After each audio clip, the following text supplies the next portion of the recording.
बेटी यहाँ बैठो। मेरा नाम शांति लाल है। तुम्हारे पति मेरी ही कंपनी में काम करते थे। बहुत छोटी उम्र से उन्होंने मेरे यहाँ नौकरी कर ली थी।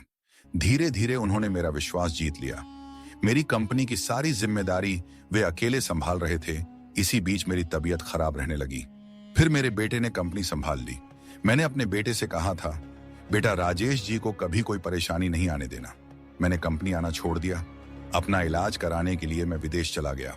अभी एक सप्ताह पहले ही वापस आया हूं तो पता चला राजेश जी नहीं रहे। मुझे बहुत अफसोस है। जिस आदमी ने मेरी बीमारी में भी मेरी कंपनी को डूबने नहीं दिया, उसके अंतिम समय में मैं उसका साथ न दे सका। मेरे बेटे ने केवल 1 महीने की सैलरी देकर आप लोगों को अपने हाल पर छोड़ दिया। काश मैं यहां होता तो उनका ढंग से इलाज करा पाता। ये कहते कहते वे रुक गए और कुछ देर के लिए खामोश हो गए। शारदा जी ने कहा, जी सेठ जी, वो आपके बारे में बहुत बात करते थे।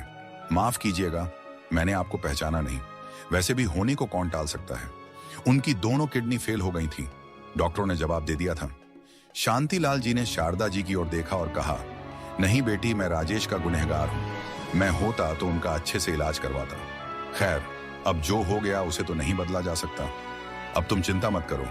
राजेश की सैलरी जब तक तुम्हारा बेटा 18 साल का नहीं हो जाता तुम्हें मिलती रहेगी। कल मैं रहूं या ना रहूं, सैलरी तुम्हारे खाते में आती रहेगी।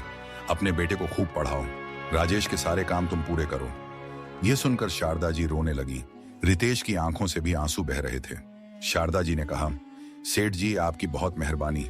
भला कौन ये सब करता है। मरते समय भी उन्होंने कहा था, काश सेठ जी होते तो मेरा ध्यान रखते। लेकिन उन्हें क्या पता था, उनके सेठ जी उनके जाने के बाद भी उनका ख्याल रख रहे हैं। शांतिलाल जी बिना कुछ बोले चल दिए। जाते जाते उन्होंने कहा, बेटा पढ़ लिख कर अपने पिता जैसा बनना, जिनकी कमी हम आज भी महसूस करते हैं। उनके जाने के बाद रितेश अपनी मां से लिपट गया। मां, मैं खूब पढ़ूंगा, कल से स्कूल जाऊंगा। अगले दिन ही शारदा जी के अकाउंट में सैलरी आ गई। इसी तरह कई महीने बीत गए। एक दिन शारदा जी के मन में आया कि एक बार शांतिलाल जी से मिलकर उनका शुक्रिया अदा कर दिया जाए।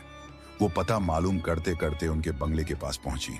चौकीदार से पता किया तो पता लगा वे जब विदेश से आए थे उसके 15 दिन बाद ही उनकी तबीयत बिगड़ गई और वे चल बसे।